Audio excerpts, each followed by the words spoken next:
Hello. I thought we would have a little bit of a story time video today. And this story is a true story. I know it's a true story because it happened to me.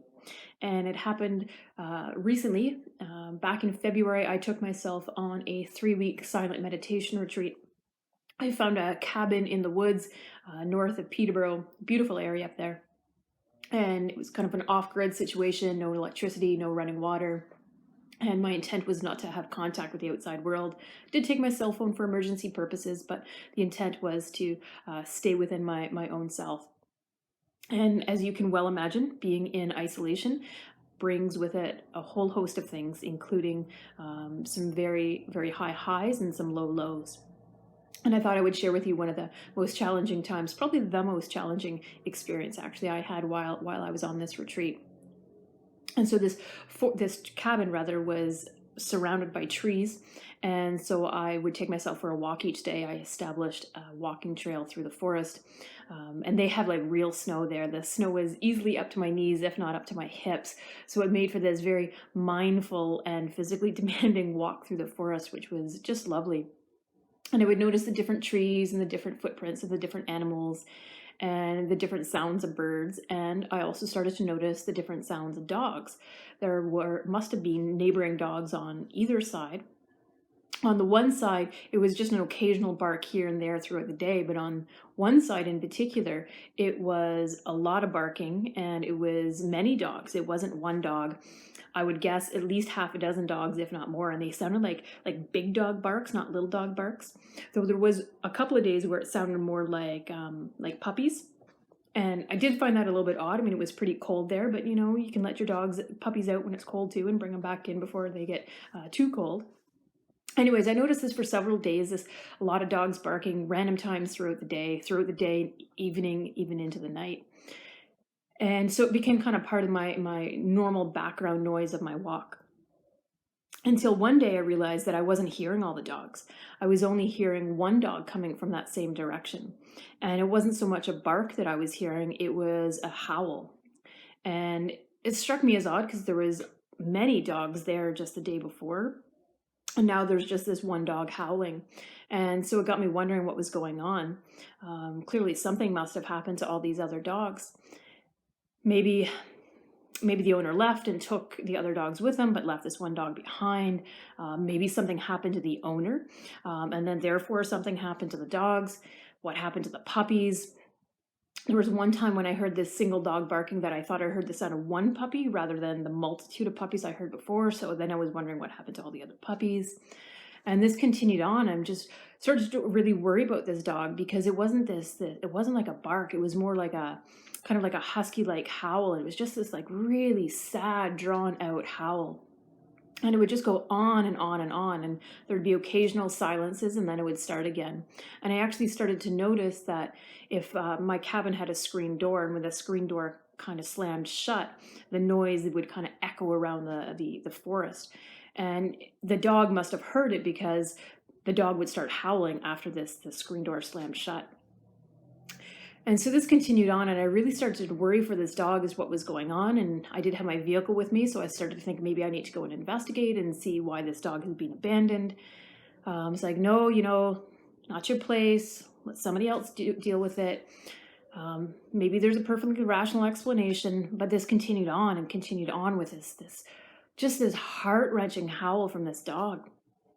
And I was outside in the evening, and the howl began, and it just kept going on, just this long, long howl. And my heart was just literally breaking for this dog, just wanting to alleviate this dog's suffering. And I'm starting to weep from listening to this dog's anguish. And in that moment of listening to this dog suffering, I was looking around, and it was absolutely beautiful. The stars were out. Recently there was about an inch, that evening actually, about an inch of snow had fallen. So there's this very light covering of snow, fresh snow all over everything. And it was just so magical and so beautiful. And so I had one of those moments, and my teachers have spoken about this, but this was kind of my first time really directly experiencing it. One of those moments where I'm fully present with suffering going on in the world, and fully present with the beauty going on in the world. And it was this very powerful moment of being with pain and being with beauty at the same moment. And it really gave me an opportunity to pause. But the howling continued.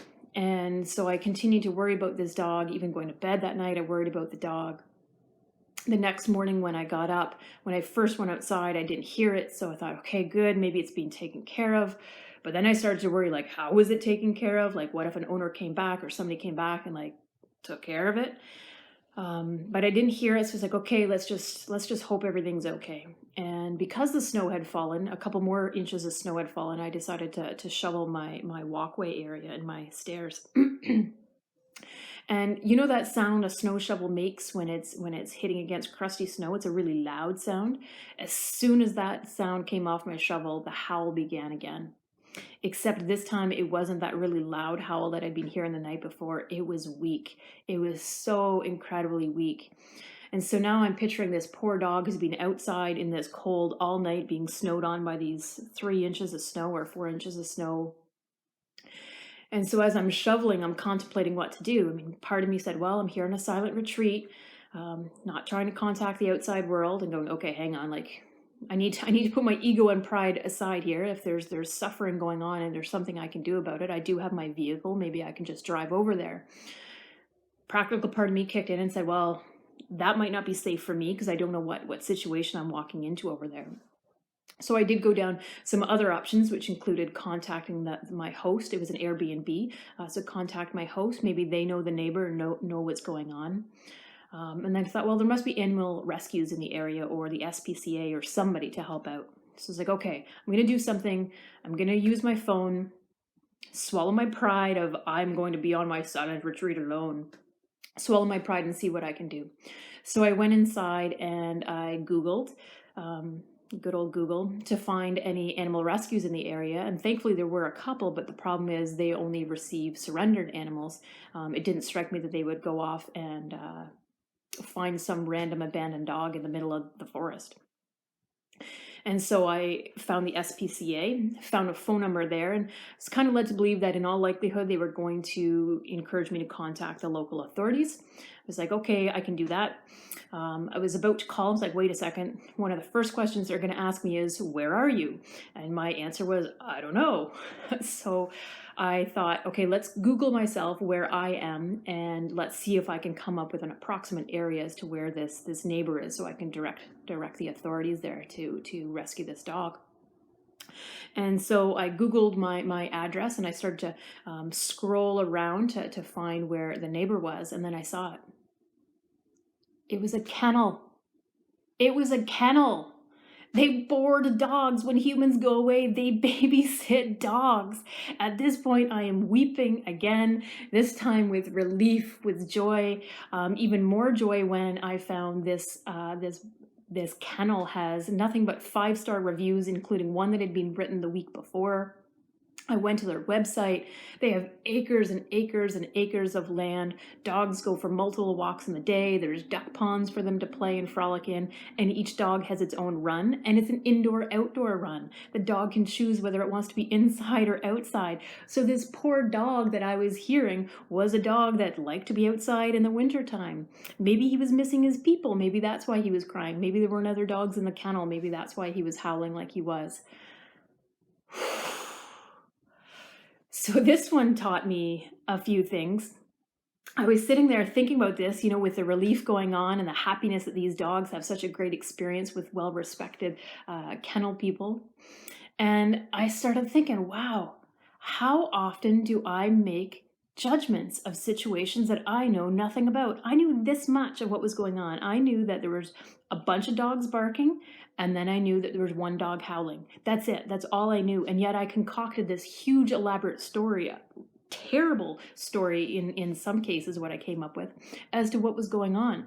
So how often do I jump to conclusions about someone or some situation when I only know a sliver of the pie?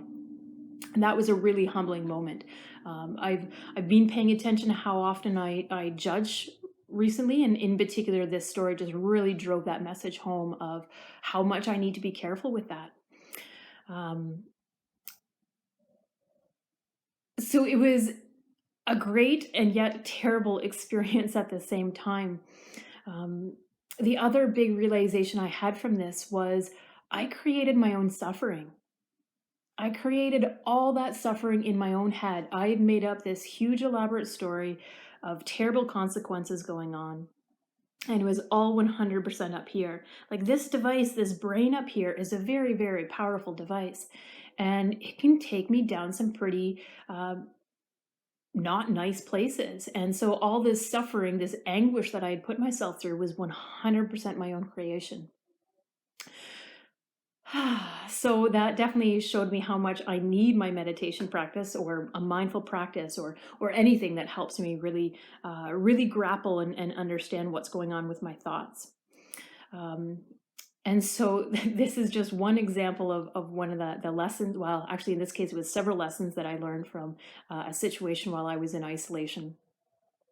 And it really taught me like our curriculum is all around us. If we want to learn something, just look around. What's going on in your life? There are lessons and there are teachings there. And so for me, this idea of beauty and suffering existing at the same time, the same moment in the world was a really palpable one. And by seeing beauty, it doesn't mean I'm ignoring pain. By seeing pain, it doesn't mean I'm ignoring beauty. And then compound that with a lesson of careful about judgment, about making up stories. Um, when you start going down that judgment path, it's pretty easy when you start jumping to those conclusions and then acting on those conclusions that it has a ripple effect, and that might have some really unfortunate outcomes. So being mindful about judgment, and then pay attention to my thoughts, because my thoughts can lead to a whole lot of suffering that is entirely made up in my own head. One of my teachers a long time ago said you don't have to believe your thoughts, and this is one situation where I wish I had remembered that lesson while it was going on, but I'm remembering it now, so that's okay. So I thought I would share this experience with you. Maybe you'll get something out of it, maybe you won't, but I just wanted to share it with you. If you have any comments or want to share any of your experiences back with me, I would love to hear them. I hope you are enjoying your day, and may you experience love and kindness on this day. Bye now.